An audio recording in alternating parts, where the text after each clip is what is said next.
今日要介紹嘅單位係清濤苑，建築面積280尺，實用面積230尺，整個單位以當代風格呈現。戶主要求以和諧作為整個單位嘅設計主題，運用五行元素融入喺單位內，加上戶主要求融合酒店元素設計，同時保留家居元素。戶主表示日常接觸或工作空間較多淺色，所以希望返到屋企有一個全色嘅空間，同工作空間分隔，所以設計師選用深色為設計主調。戶主咧今次咧俾咗一個和諧嘅題目我哋啦，咁我哋又用咗呢個五行嘅元素擺咗落去設計上面咧。喺物料方面咧就用咗光面同瓦面啦，喺顏色上面咧就用咗深同埋淺色去配搭，達至和諧嘅感覺嘅。咁喺配合戶主嘅喜好啦，單位裏邊咧係配置咗多個智能嘅家電嘅，咁運用燈光嘅效果，保持整個嘅單位嘅新鮮感啦。同時間咧，考慮到單位向東嘅地理位置，配合自然嘅光咧同風向，作為整個單位嘅設計藍本嘅。喺玄關方面，大門亦都改咗顏色，以胡桃木色同雅金色作為主調，用作延伸客廳顏色。同時，大門亦安裝咗智能門鎖，配合智能家居嘅使用。天花安裝咗智能燈之後，打開門鎖時，天花燈會自動開啟；關閉門鎖嘅時候，天花燈亦會自然關閉，令戶主返到屋企就有溫暖嘅感覺。喺大門對住嘅玄關位置咧，我哋做咗中空嘅高櫃啦。顏色方面咧，個主調就用咗胡桃木色啦，同埋黑色嘅。我哋就用咗黑色嘅五金啦，同埋雅金色嘅五金啦，做呢個點綴嘅。下方置物櫃擺放咗一個掃地機械人同抽濕機，另外有2個櫃桶放置雜物。中空嘅部分，台面內嵌咗黑色玻璃作為點綴，可以擺放酒杯或咖啡機，類似酒店嘅迷你餐飲吧。喺台面嘅右手邊咧，我哋又設計咗一個圓角，令戶主出入嘅時候咧，都唔會受到碰撞而受傷嘅。櫃以黑玻璃作為櫃面，擺放戶主喜歡嘅桌遊，同時整個櫃加放燈帶，提高氛圍感。大門邊有一個門邊櫃，因為戶主咧比較擔心 WiFi 嘅輻射問題啦，所以我哋特意設計咗一個側邊嘅櫃咧，俾佢去放 WiFi 同埋放一啲modem 嘅位置嘅。咁另外咧，我哋咧就俾佢去放一啲吸塵機啊，同埋加啲嗰啲配件啦。另外咧，入邊咧上邊呢度咧係有個電箱嘅，咁令到成個位咧都好有用啦，同埋都會令到佢會覺得佢好核突咁樣啦。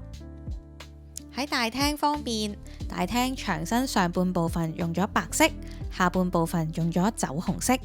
而天花同地腳線就以黑色作為點綴，以配合戶主要求單位有類似酒店嘅感覺，增加高級感，並將牆身分為上下2個部分，喺視覺上增強單位嘅高度。地磚係因為戶主同屋企人喺購買瓷磚嘅時候，一個中意深色，一個中意淺色，而佢哋決定2隻色都使用。我哋盡量滿足戶主嘅要求，所以我哋用咗心思，將地磚排成依家咁嘅模樣啦。最後出嚟嘅成品都有啲驚喜喎，亦符合戶主嘅和諧主題嘅要求嘅。戶主咧表明空間要有新鮮感，所以我哋特意天花線上面設計咗可以變色嘅 LED 燈帶。另外，客廳嘅主燈光係嚟自一個可以變色嘅風扇燈，有白光、黃光、黃白光，亦都可以調校光暗度。同時，風扇部分有別於一般嘅風扇燈，呢個風扇燈可以360度轉動，將屋外嘅生風送到客廳每個角落。喺電視櫃方面，延伸玄關嘅設計，木櫃主調顏色用胡桃木色加上黑色鏡面飾面板，木櫃5金配件就用咗雅金色同黑色作為配搭。牆身用咗上下2隻顏色分割，天花同地腳線用咗橫線，所以電視機櫃用直線嘅設計，呼應翻牆身，增強美感。電視櫃下邊分為3個部分，最右手邊嘅係鞋櫃，中間3個黑色櫃係擺放戶主嘅文件同生活用品嘅。最左手邊嘅位置用嚟擺放一張可以摺疊嘅岩板蝴蝶台同4張餐椅，係用嚟增加戶主喺客廳嘅活動空間，令整個客廳嘅空間更有靈活性。而電視櫃嘅台面同玄關櫃一樣，運用咗圓角設計，保持翻設計統一。電視機櫃背後增加咗一條智能變色燈帶，喺戶主觀看電視嘅時候，可以利用燈帶將電視畫面視覺延伸，增強代入感。喺設計嘅時候，電視櫃嘅背板做咗米黃色嚟配合翻燈帶顏色變化，同時櫃嘅背後增加咗2條幼身亞金色收條邊，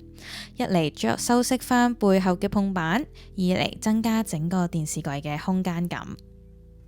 櫃頂嘅雲石色面板增加整個客廳嘅高級感。同時增設2盞可以變色嘅射燈，令戶主坐喺梳化睇電視嘅時候，視覺上更加舒適。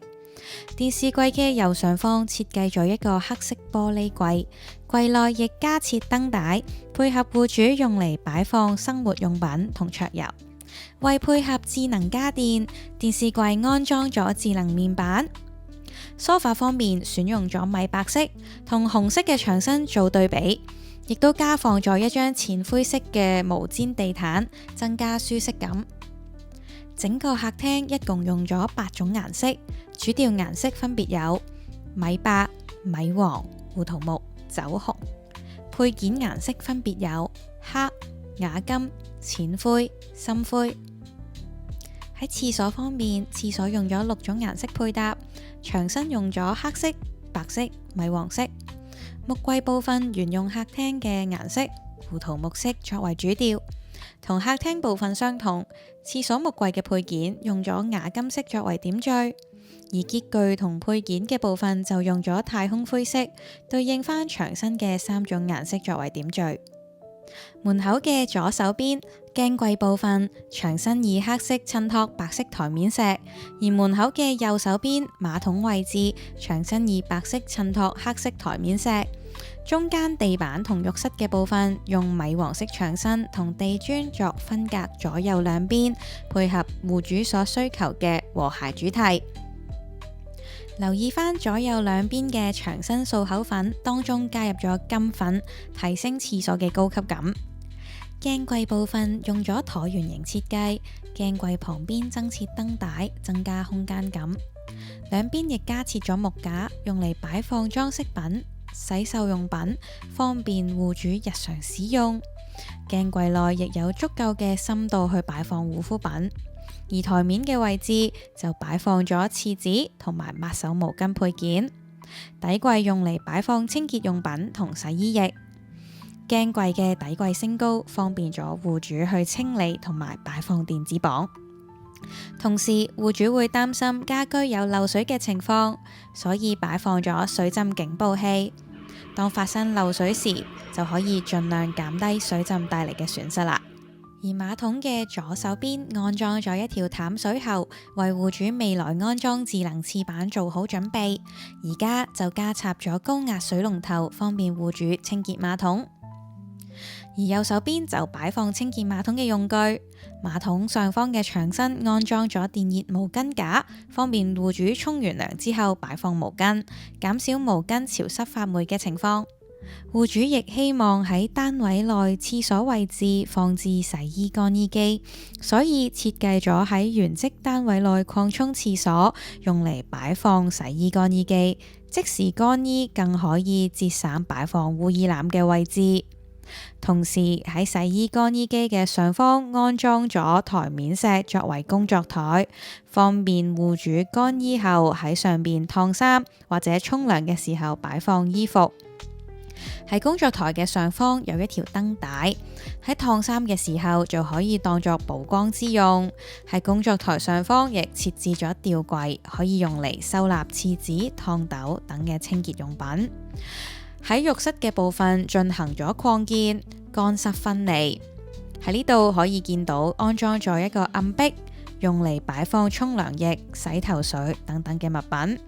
平時咧好少人做暗壁嘅，因為好考功夫。不過為咗設計美觀可以一體化咧，所以我哋就接受咗呢個方案啦。同時亦加設咗伸縮晾衣架，方便戶主晾衣。開住浴室寶就可以搞掂啲衣物啦。嚟到天花嘅部分，我哋選擇咗安裝假天花，同時配合智能射燈，可以調校唔同顏色。戶主認為如果買射燈顏色唔啱會浪費金錢，所以寧願買智能燈去調校光暗度。另外，廁所安裝咗智能感應器，當感應到有人行過嘅時候，就會自動開燈，非常方便。而門口就做翻一個黑色雙面玻璃 PD 門同埋黑色雲石，配合翻廁所同客廳嘅部分。喺廚房方面，廚房對應翻廁所一樣用咗6隻顏色配搭。好，嚟到廚房，我哋就用咗白色嘅雲石磚，再配搭淺灰色嘅地磚。好啦，咁呢個廚櫃呢，就配合用一個啞色嘅黑色，再配搭胡桃木色，咁達至和諧嘅主題。櫃面嘅五金配飾同樣地用咗亞金色作為點綴，中間台面就用咗一隻叫做馬薩斯克嘅台面石。台面石會有金色、白色嘅紋路，對應翻牆身嘅雲石紋。同時，中空位置嘅配件就用太空灰色作為點綴。成個廚房最大嘅特色就係可以放到雪櫃同洗碗碟機。戶主唔希望做開放式廚房，所以喺原則單位擴建咗廚房嘅部分。戶主亦選用咗一個細啲嘅雪櫃，可以喺上邊放一個蒸焗爐。另外，雪櫃旁邊都有足夠嘅空間擺放一個摺疊梯，方便維修。而家喺設計上，令到戶主無論喺空間定喺煮食方面都有更大彈性。戶主有飲茶嘅習慣，而廚房設有一個色櫃，可以擺放戶主嘅茶杯同埋茶壺。櫃內亦配合燈帶，增加氛圍感。至於抽油煙機上方嘅櫥櫃，櫃面做咗瓦面純黑色飾面板，設計上對應翻一光一暗和諧嘅主題。另一邊櫥櫃就主要擺放洗菜用品或者一啲唔常用嘅煮食工具。窗台空間用嚟擺放備菜用品同餐具，善用每一處空間。喺水龍頭方面，除咗一般冷熱水水龍頭之外，亦選用咗即熱式水龍頭，節省擺放飲水機嘅空間。洗碗碟機上方嘅台面石亦可以成為備菜空間。櫥櫃下半部分就主要用嚟擺放碗碟同煮食用具，當中所有嘅配件都可以活動，方便日後維修。櫃內亦擺放咗水浸警報器，減低水浸帶嚟嘅損失。喺天花同射燈部分就同廁所一樣，沿用假天花同智能射燈。設計師喺設計廚房燈光上，利用外置燈掣設定咗黃光同白光俾戶主使用，而門口就做翻一個透明玻璃 PD 門同埋黑色雲石。喺日光嘅情況下，自然光可以引翻入客廳。喺設計上對應翻廁所嘅黑色玻璃 PD 門，喺客廳可以形成翻一黑一白嘅對比。喺房間方面，房間都用咗8種顏色，主體顏色分別係黑桃、米白、淺木紋、酒紅，配件顏色分別係瓦金、黑，布藝顏色分別係米黃、深金。睡房空間設計咗1級地台，地台上加設咗玻璃趟門，目的係用嚟分隔客廳同睡房。地台沿用咗圓角設計，並喺裏邊安裝咗燈帶，除咗增加氛圍感，仲可以當作半夜去廁所時候使用嘅路燈。喺木櫃設計方面，地台設計為6格嘅儲物空間，增加咗收納空間。由於廚房擴建，所以妥善利用返呢個空間。呢個大細嘅衣櫃正正就可以配合到業主簡約生活嘅風格。衣櫃頂亦放置咗一條智能燈帶，燈帶有多種顏色，增加睡房氛圍感。講返衣櫃嘅部分，存放嘅衣服量剛好夠2個人使用。櫃門安裝咗一塊隱藏鏡，中間有2格黑色光面飾面板嘅櫃桶，用嚟放置內衣物。床頭櫃就改成大型儲物空間，用作擺放換季嘅衣服或者棉被。喺設計嘅初期，戶主需要一張1.5米嘅床，因為1.5米嘅床呢，用人手升起嘅時候呢都好困難嘅，所以我哋設計咗一張電動嘅油壓床俾佢哋，可以方便去攞嘢。按戶主嘅要求呢，我特意設計咗一張黑色胡桃木嘅梳妝台，再配合一張黑色瓦金嘅凳，可以襯托翻一個古典嘅感覺。喺牆身佈局方面，同大廳牆身一樣，大廳牆身用咗白色同酒紅色上下分隔2部分，但因為地台升高嘅關係，酒紅色嘅部分就相對冇咁顯眼啦。但設計師保留白色牆身嘅目的係為咗睡房有留白嘅空間，喺視覺上冇咁有壓迫感。戶主亦希望喺睡房內擺放投影器，咁樣嘅話，戶主喺客廳打機，屋企人同時可以睇電影，大家有個別嘅娛樂空間。戶主為咗方便日後冷氣維修，所以冷氣喉冇做暗喉，而係選用咗 PVC 冷氣裝飾膠槽作為修飾。喺布藝顏料方面，按戶主要求參考酒店元素，同時考慮全屋設計。枕頭分別用咗純白色同米黃色，床單被單用咗米黃色，窗簾對應翻木櫃顏色就揀咗深金色，床同地台對應翻木櫃同窗簾，形成深淺對比。因為單邊落床嘅關係，所以外置咗一個控制器，控制窗簾嘅部分。戶主可以用手機同埋聲控去控制窗簾嘅開關，唔需要經常因為開關窗簾而踩上去床褥上面。整個睡房配搭富有酒店特色外，亦不失家居應有嘅實用性，再配合智能家居，令睡房有一種現代感，同時亦保留典雅嘅格調。今次單位戶主提出嘅和諧主題，和諧唔單單人與人之間嘅關係，我個人認為室內設計嘅生活空間都需要做到和諧，所以廚廁用咗6隻顏色，客廳睡房用咗8隻顏色，最後出嚟嘅效果都唔覺得混亂。另外，運用5行嘅元素平衡融入喺家居當中，另外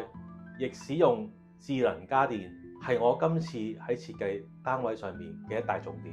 希望戶主都喜歡我嘅設計，生活開心。